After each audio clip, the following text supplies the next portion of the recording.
So if f is a differentiable function, it's got to be differentiable, otherwise we can't get the derivative at x equal to a local point at x equal to a, then the approximating function, as we said, is just the line tangent to the curve. We just replace the y by L of x, and that's your y1, and that's your m, x times the quantity x minus x sub 1. So what does this say? That we can approximate a very complicated function by its linearized version. And I think that's just a cool thing. Now find the linearization of f of x at this square root function, square root of 1 plus x at x equal to 0. Where is that? Right there. And from this one, we will anticipate that this is what we will get. And notice that it has to be a localized version, because if we use this same line to approximate the square root of, at 3, you can't get that. That's not, if you extend it right there, that's not a good approximation. We've got to have another line to approximate it at another a. Find the linearization. And what is the linearization? Let's write it down. Okay, so L of x is equal to the point y1. And now we're calling it f of a plus the slope times x minus a. And here, our a happens to be 0. So let's take our function f of x, all right, and then substitute.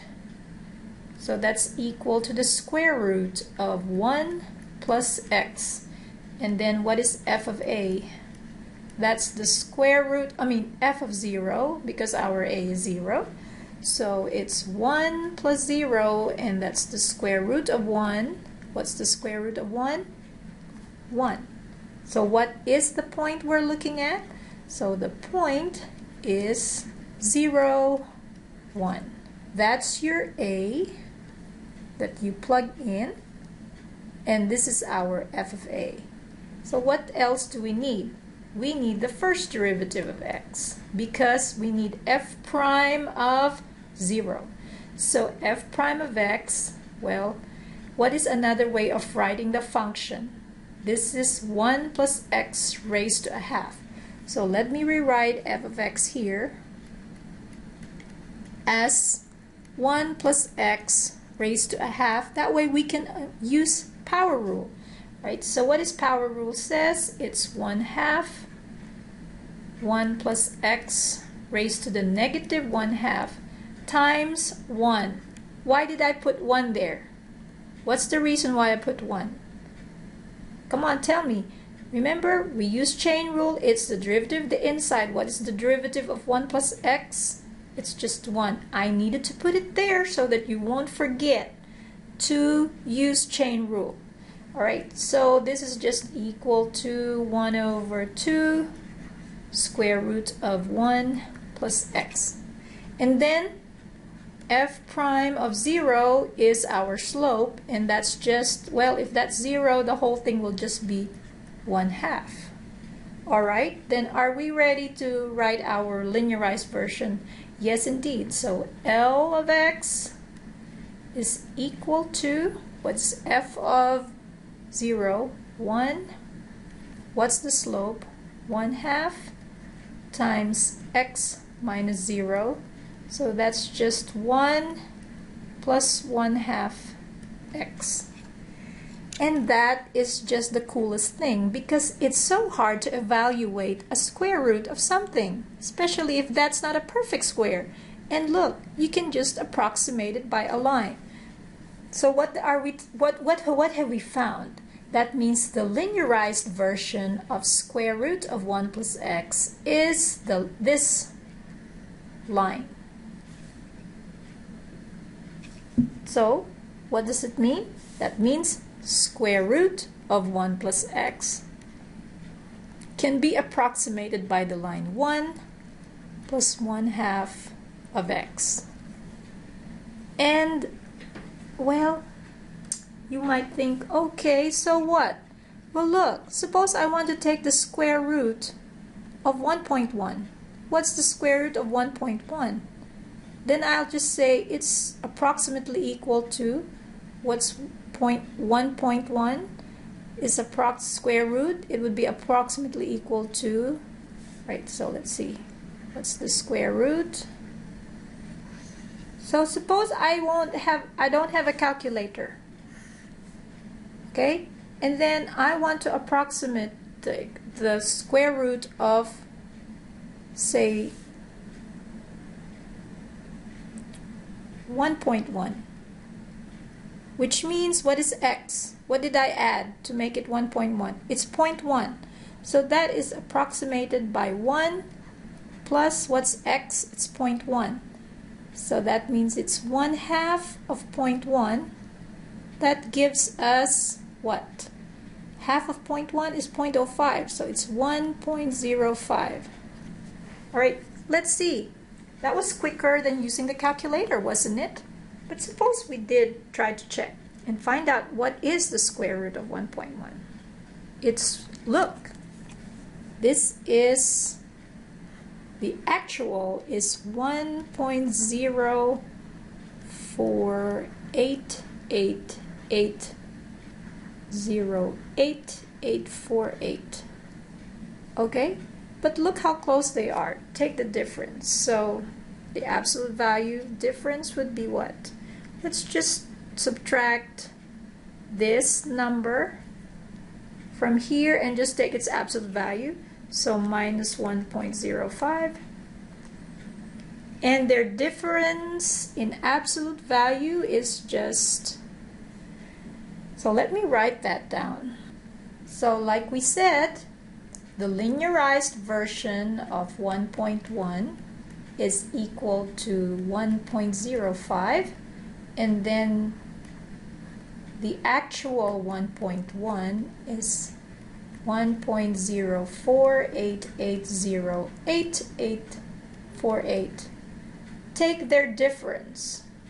So f of 1.1 minus its linearized version. Okay, you're just taking that difference. Oh gosh, I don't want to write it down, but I guess I could. It'll be 1.0488088848 minus 1.05 in absolute value is equal to 0.00119111518. But that is pretty cool because their difference is what? Less than 0.0002. I mean 0.0012. That's a good the difference between them is very, very small. So that's, see, could you see how it's easy to just get the square root of 1.1 just by using the linearized version. So here, look at the graph. Remember when we plugged in 0.1? That's where our x is. And you see how close it is? It's really coinciding. And let's zoom in. Let's zoom in. There's the zoom version. So here is our square root of 1.1 is this one, the blue, the y value of the blue curve, because that's the square root function. And then there's the linearized version, and they hardly have any difference at all. Here is just a few of approximation. Like we said, this is our complicated function, it's a squared function, and look how simple the linearized version is. And this is just telling us that if I want to approximate the square root of 1.2, it'll be 1 plus 0.2. Remember, our x is 0.2 because it's 1 plus x is 0.2. It has to be locally centered at 0 for the x.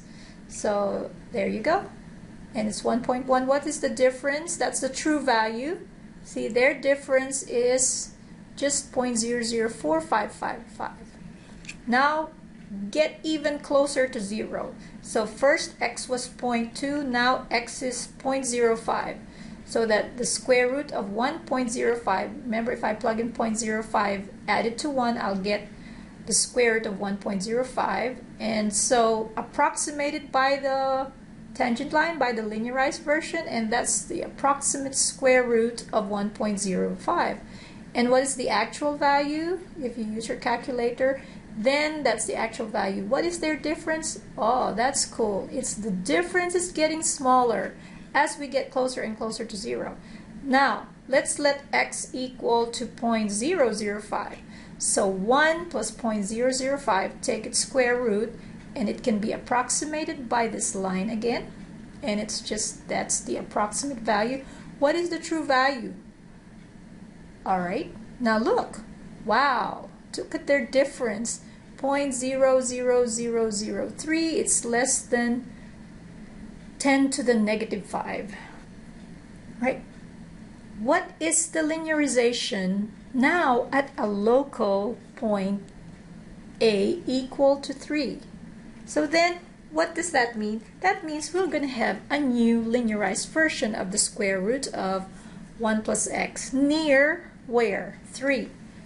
Okay, so we've already found out that f prime of x from chain rule is 1 over 2 square root of 1 plus x. And then f prime at our A is 3. And so f prime at 3 would be 1 over 2 times the square root of 1 plus 3. That's 1 over 2 times the square root of 4. That gives us 1 over 2 times 2 is 1/4. Now that's the slope of the line tangent to the curve at the local point. When x is 3, what is y? Y is 2. So what is now our f of 3? Well, that's plugging into the original function 1 plus 3. So that's the square root of 4, and square root of 4 is 2. So our point that we're looking at would be, right, so the point is x equal to 3, or A is 3, and f of 3 is 2. So let's write it down. Remember, our y is L of x. So L of x is equal to y1, which is 2, plus the slope, 1/4, times x minus 3. That is now the linearized version of the function, okay, square root of 1 plus x, where? At 3, 2, at the point 3, 2.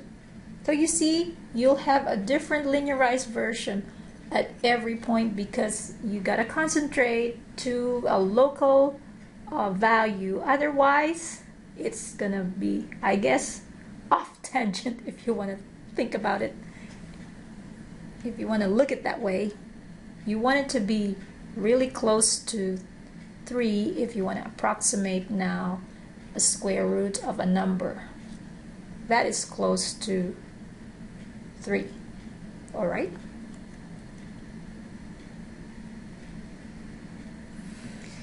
Find the linearization of the function cosine of x. All right, now remember when we look at the cosine function, all the trig functions, we just really look at the ones that we know, like pi over 4, pi over, pi over 3, pi over 2, etc. These special angles. Now what happens in between? If we don't have a calculator, the nice thing is, wow, we can approximate the cosine of a value of x, of an angle that's not a special angle, by just a simple line. And I don't know if, to me, that is just the coolest thing. I don't know about you, but I get excited. All right, so what do we do now? We take f of x, it's equal to the cosine of x, right? And then what is our a? Pi over 2. So what is f of pi over 2. What is the cosine of pi over 2? You should just be able to say that automatically, that it's equal to 0, because what it is, you just look at your unit circle and then, alright, I'm on the unit circle. And pi over 2 is the angle right here. What is the x-coordinate there? 0. That's y. We're looking at a point where, right, the point would be pi over 2, 0. So what do we need now? We've got a point. We need the slope. So f prime of x is equal to minus sine of x. So f prime of pi over 2 is our slope. And so what is it? It's minus sine of pi over 2. That's negative what? Well, I'm still right there. And so what is the y-coordinate at that point on the unit circle? 1. So this is minus 1. That's our slope. The linearized version, L of x, is equal to f of pi over 2, which is, I'm still going to write it 0 here. That way you'll know what's going on. 0 plus the slope, negative 1, times x minus pi over 2. So what is that? That's equal to negative x plus pi over 2. So what are we doing now? We are saying that cosine of x can be approximated by this line. But remember, this is only near where? Pi over 2, 0. It's got to be at a local point. When you wander out far from pi over 2, oh no, we can't use the same linearized version. Alright, so here, right there.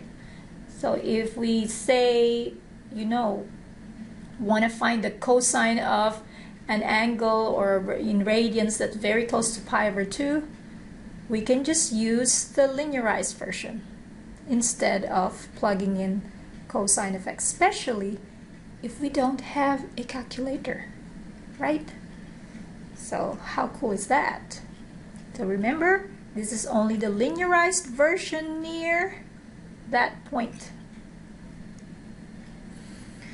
Alright, in the following, it says find the linearized version of the function.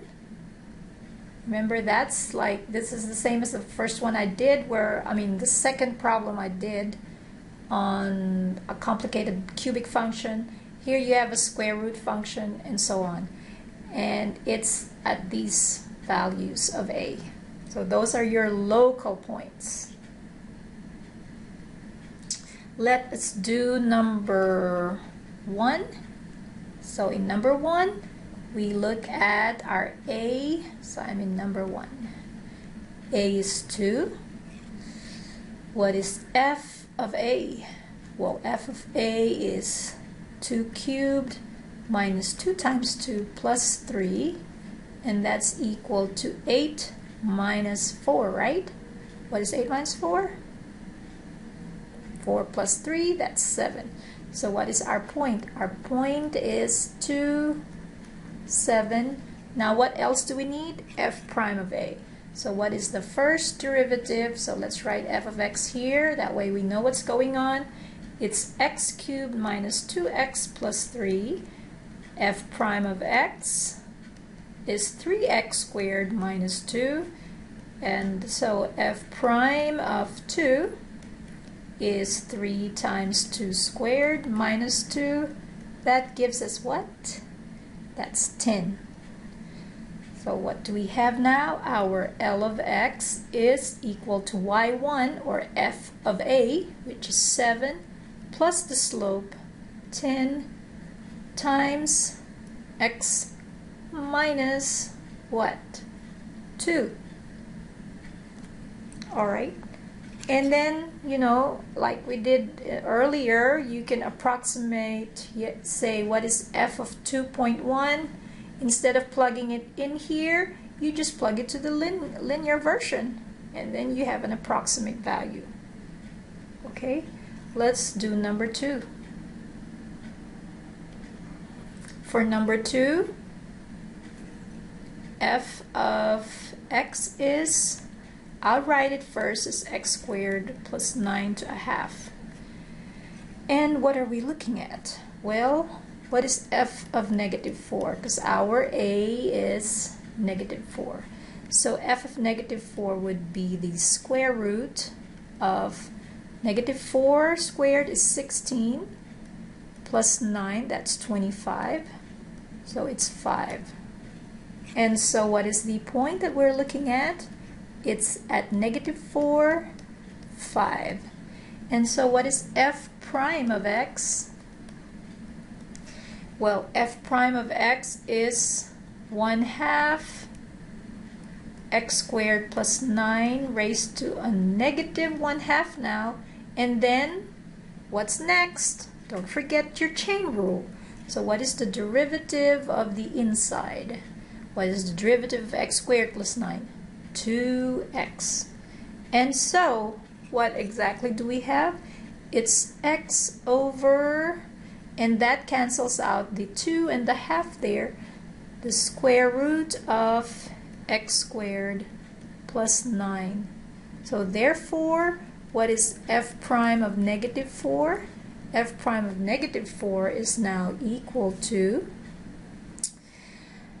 negative 4 divided by, remember, what's the square root of 16 plus 9? It's 5, so that's the slope. So what is the linearized version now? Alright, we're going to need more space. So let me just, that way, that's a continuation of number 2. Continued. Okay, so L of x is, what's f of a? It's 5. What's the slope? 4 over 5. That's the minus there. And then x minus a negative 4 plus 4. This is the linearized version. Okay, so what we can really say is that the square root of x squared plus 9 is approximated by the line 5 minus 5 over 4 times x plus 4. So again, you have a very complicated expression that can be approximated by a line. Only it has to be locally. So if you want to evaluate, say, f of negative 3.999, then you can just substitute it right here instead of getting the square root in here.